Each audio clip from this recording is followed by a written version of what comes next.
ustedes. El centenario del natalicio de don Jaime comenzó en Las Ovejas, como se había definido con el equipo coordinador y las reuniones que se hicieron el presbiterio con las comunidades. Y justamente esto sucedió porque no está datado, pero vemos fotos de don Jaime, ahí ustedes lo han visto, montado a caballo y todavía con sotana en Las Ovejas, así que es como una referencia al comienzo de su tarea. Y lo definido era del interior para acá, así que hoy la presentación del libro acá coincide con la misa que se celebrará a las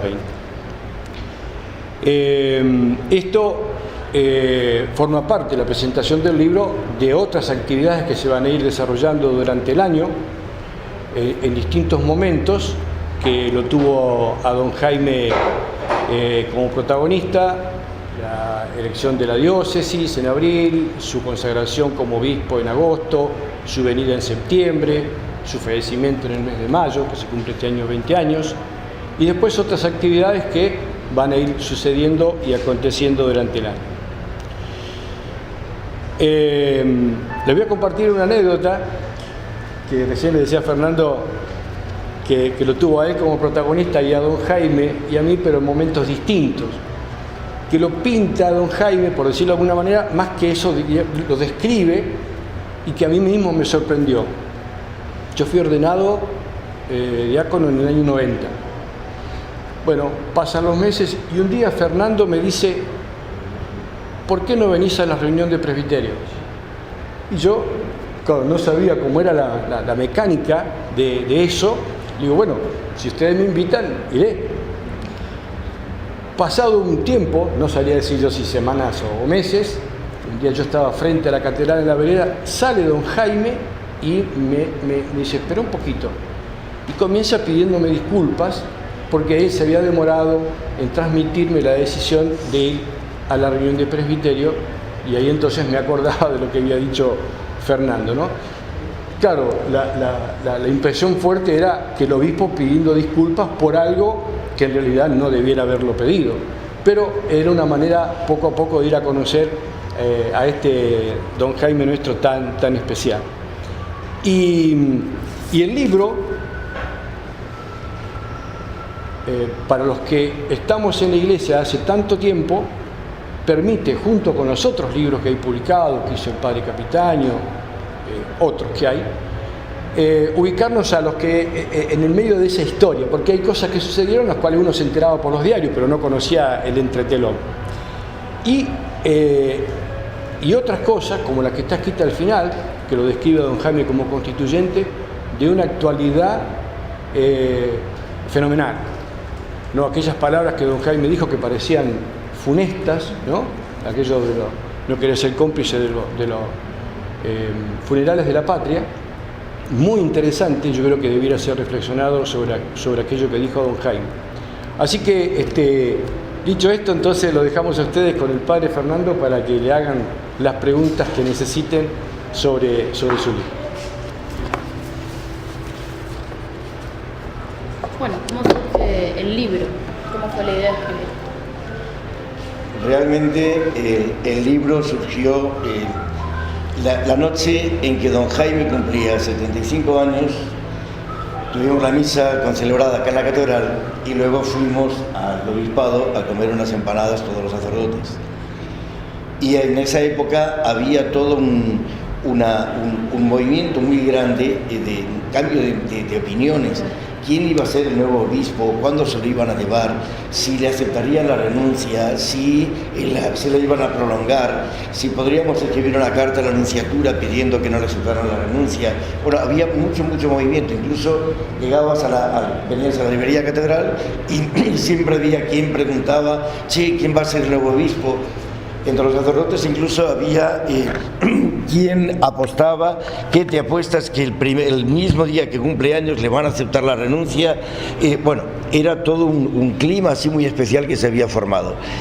el día ese que cumplió 75 años, sonó el timbre de la puerta de la calle y yo fui a abrir. Yo fui secretario del obispo durante 5 años y meses, y esa tarea me tocaba hacerla pues montones de veces por día. Así que era un telegrama. Y se me ocurrió, ni sabía de quién era, se me ocurrió desde la puerta de la calle hasta la cocina. Cuando llegué, di palmas y dije: telegrama de la Nunciatura, y se hizo un silencio de muerte. Entonces no era de la Nunciatura, pero a mí fue la broma que quise gastar, me hizo gracia a mí nada más. Y así que cuando llegué a casa me puse a escribirlo, y de contar la anécdota esa, fui ampliando a lo que era la situación que estábamos viviendo, y de ahí fueron surgiendo otras cosas, fui escribiendo. Gracias. Así que no es que me senté a escribir un libro, sino que fueron saliendo cosas. Yo no pensaba nunca publicar el libro este, o sea, yo lo fui enviando a algunos amigos. Algunos me decían: ¿por qué no lo publicas? Incluso un matrimonio joven de Altabarda lo enviaron a alguna editorial, pero yo era una cosa más de casero más que otra cosa. Ahora con motivo del centenario es que el equipo de comunicación han querido publicarlo. Y bueno, y acá estoy, me vine de San Martín. Pero eso, fue surgiendo así muy de a poco. En este libro tiene muchas anécdotas en las que ha participado don Jaime, por supuesto, ¿no? Yo traté el primer libro que apareció sobre don Jaime, lo escribió el padre Juan San Sebastián, que lo conocía a don Jaime desde niño, entonces lo quería mucho como un padre, y lo centró mucho, en mi opinión, sobre don Jaime. Entonces yo fui escribiendo, tratando de darme cuenta que don Jaime fue don Jaime, pero al mismo tiempo tuvo un grupo de sacerdotes a su alrededor que lo apoyaban y que de alguna forma mutuamente se potenciaban. Entonces, en casi todos los capítulos hablo de don Jaime, pero con algún sacerdote de ese momento, ¿no? Así que voy nombrando, qué sé yo, en el Chocón al padre Pascual Rodríguez, a Héctor Galviati, al padre Valerio, al padre Gregui al principio, hablo también del padre Antonio Mateos. En fin, voy nombrando en distintas situaciones a sacerdotes de aquella época. ¿En qué sociedad se encontró? Porque cuando don Jaime se funda en la sede del obispado acá. Sí. ¿En qué sociedad se encontró don Jaime para marcar esta impronta de los derechos humanos, de las luchas obreras? Mira, don Jaime estaba recién llegado cuando lo nombraron obispo es cuando empezaba el Concilio Vaticano II. Y don Jaime participó de las 4 sesiones del concilio.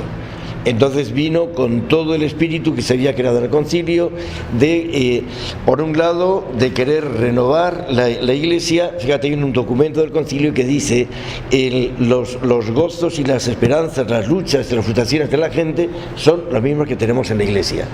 Entonces, don Jaime quiso justamente, desde el lema que había elegido, el amor de Cristo nos urge, nos apremia, vino el que quisiera el comprometerse concretamente. O sea, nadie puede decir que ama a Dios a quien no ve, sino ama a su prójimo a quien sí que ve. Y entonces quiso compartir y quiso tratar de alentar en las distintas situaciones. Los obreros acudían, lo veíamos que había un problema. En aquella época no era tan frecuente el que hubiera huelgas, ¿no? Ni manifestaciones como ahora, estamos tapados de manifestaciones y de cortes de ruta.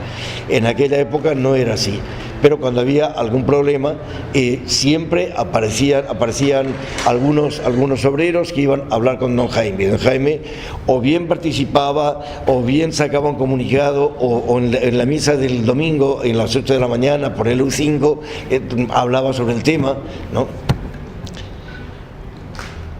Fue todo ese conjunto el querer llevar adelante lo que en el concilio de la Iglesia, el Concilio Vaticano II, se había tratado, ¿no? En la época difícil de la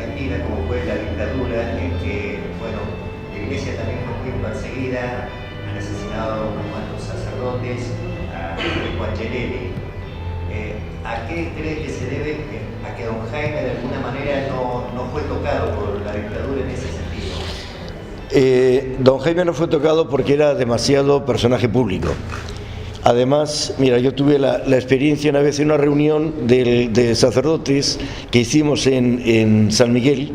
Se habló del caso que había ocurrido en Formosa, donde el obispo había protestado por una situación de violencia que había habido y de alguna forma el jefe de la unidad que había ahí lo atemorizó al obispo y se callaron, no dijeron nada.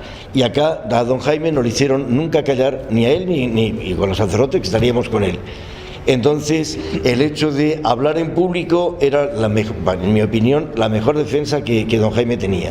El hecho de ser muy conocido, si le hubieran hecho algo, hubiera sido en todas partes, eso hubiera tenido una repercusión inmediata en todos lados. Don Jaime también tenía sus reparos, tenía miedo.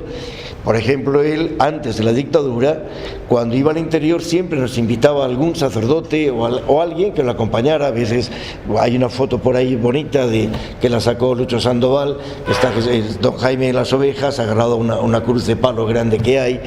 O sea, siempre iba con alguien. Y cuando llegó la dictadura, entonces iba solo a los viajes al interior, porque decía, si va a caer alguien, que caiga uno solo. O sea, por el miedo de que pudieran hacer un atentado durante su viaje al interior. ¿Cómo fue su relación con las comunidades mapuches, la relación de...? Don Jaime defendió muchísimo a las comunidades mapuches. Él es el que alentó para que surgiera ¿cómo se llama? La Confederación Mapuche. Yo tengo desde hace poco, me he podido encontrar con una foto al mes siguiente de haberse hecho la confederación, que salió, si yo no recuerdo mal, en la parroquia de Zapala. Hubo un encuentro en el Malleo, y en esa foto está don Jaime, ahí está el sacerdote que estaba en las Lajas en aquel momento, Amado Lucia, y todo lo demás son los loncos de toda la zona. O sea, él promovía la defensa de los mapuches como el pueblo originario, y además sintiendo como que había sido avasallado durante mucho tiempo. Y esa ha sido la actitud que ha habido incluso por parte de los misioneros, que llamamos los sacerdotes que están directamente trabajando con los mapuches. Es curioso que a partir del 92, cuando surge todo este movimiento nuevo nacionalista mapuche, ahora como que hay mapuches jóvenes que nos rechazan, pero el origen del apoyo que han tenido, eso no lo pueden poner nunca en duda, ¿no? ¿Le parece que la mejor forma de recordar hoy la memoria de don Jaime sea en lo individual o como pueblo, digamos? Yo creo que como pueblo, el proyecto que había de decir el obispo, una carta que nos escribió el obispo actual, diciéndonos tenemos que revivir desde el lema de don Jaime, el amor de Cristo nos apura, nos empuja a que realmente llegue a otros, y el amor no puede ser solamente sentimientos. Yo no puedo decir que amo a alguien si frente a un atropello que está sufriendo yo me quedo al margen. No puedo decir que amo a alguien si veo que está sufriendo de alguna forma y no hago nada por él. Entonces, ojalá en este año de don Jaime, en toda la diócesis, en toda la provincia, surgiera ese deseo de decir, bueno, vamos a hacer las cosas realmente de acuerdo a lo que Dios quiere, que es el que vivamos como hermanos. Dios quiere una humanidad reconciliada, el que podamos vivir realmente en esa preocupación por los demás.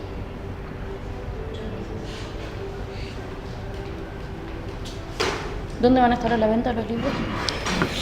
Y los libros van a estar a la venta en la librería de San Pablo, en las parroquias, en distintos lugares que vamos a ir dando a conocer. ¿El DVD que trae? 5 canciones, una de ellas es la que ustedes escuchan, que compuso Giovanni.